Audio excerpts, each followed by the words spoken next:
All right, guys, we're replacing the slave cylinder here from this Ducati Monster 696. Basically what's happening is that every couple of weeks I have to refill here the reservoir of the clutch. Therefore, there's a leak.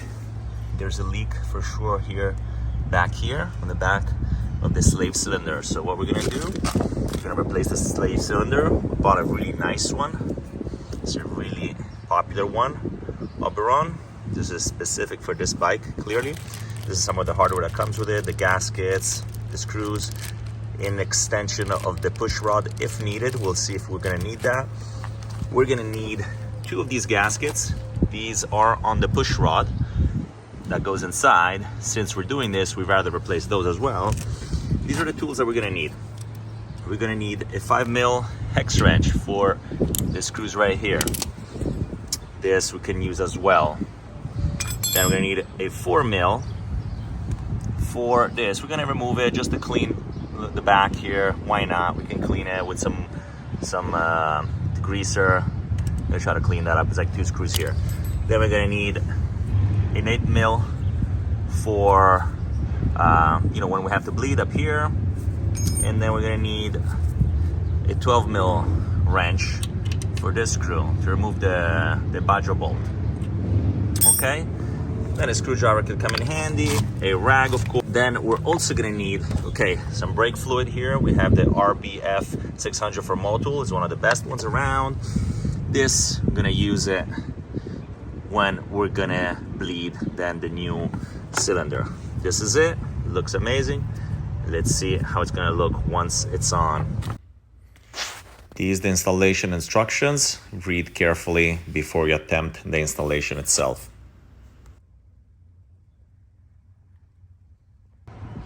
Okay, we've removed the cover here.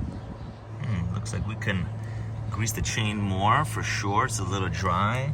And here we see that's a little bit dirty. That's where the slave cylinder was leaking, right on the back most likely.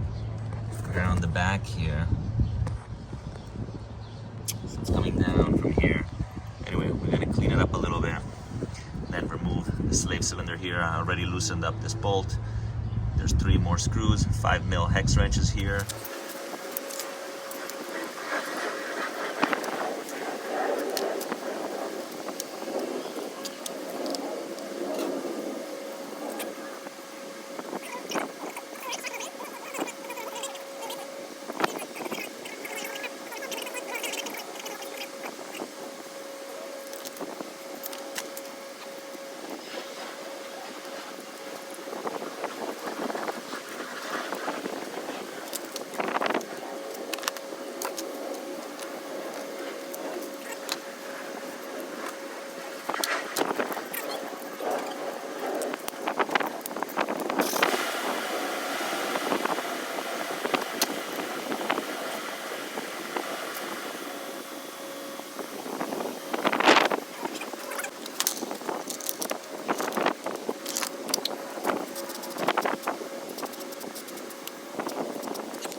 All right, guys, we cleaned it up a little bit here.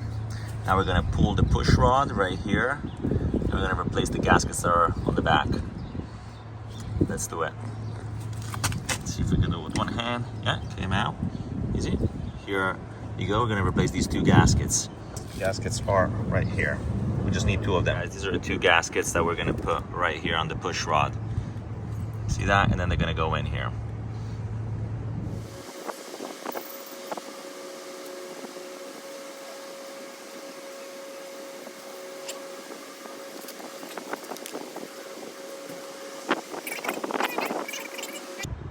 Okay, here we go. We replaced them.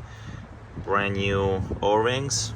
The push rod, we're gonna put the push rod back in here, like so. That's it.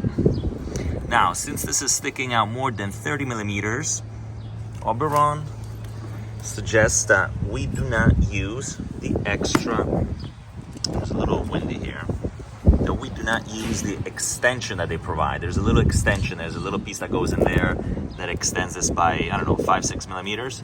So if this length here is below 30 millimeters, we're gonna have to use the extension, which I'll show you, which is this piece right here. You see this one right in the middle?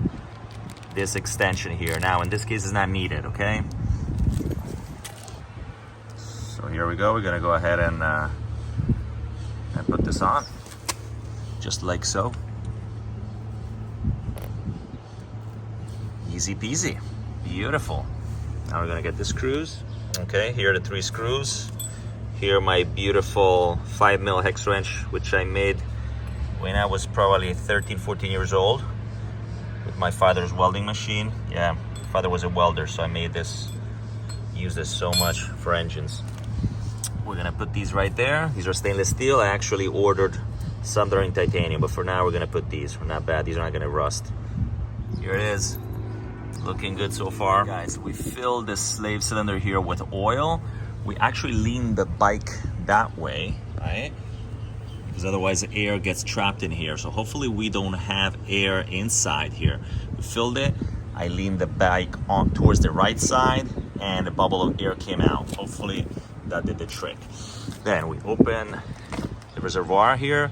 We make sure we fill this up with oil now, because we're gonna then have to bleed here, okay? Once we remove the buncher bolt here, then we're gonna lose some oil, then we have to bleed it.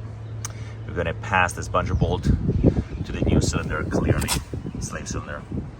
We'll do that in a moment.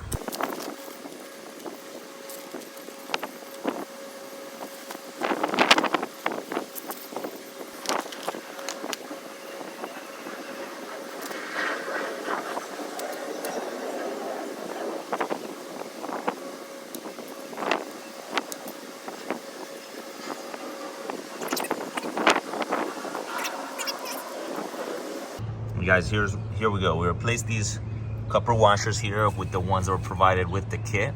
They have a rubberized ring on the inside. It looks pretty good. We're gonna put the cover back in here.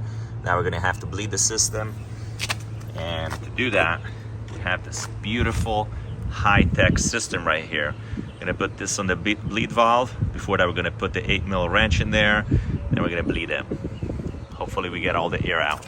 We have to make sure that the reservoir is full. We're gonna have to keep it full over here. Otherwise we get air from this side. We don't want that. Let's do it. The system is now bubble free. This is some of the oil that we removed. We're gonna pop this out. Now we're gonna put a rag here because there's some oil that's gonna come out. We're gonna clean it up a bit. Put back the little piece here to cover the pinion of the chain, and that's it. And this is it. Clutch feels good. There's a tiny bit of play. That's all you need. A little bit of play. We've refilled this. It's at the maximum. And now we have a new slave cylinder, which looks amazing. And we'll see, we'll test it. Should drive, it should feel, the clutch should feel much smoother with this slave cylinder. That's what they say.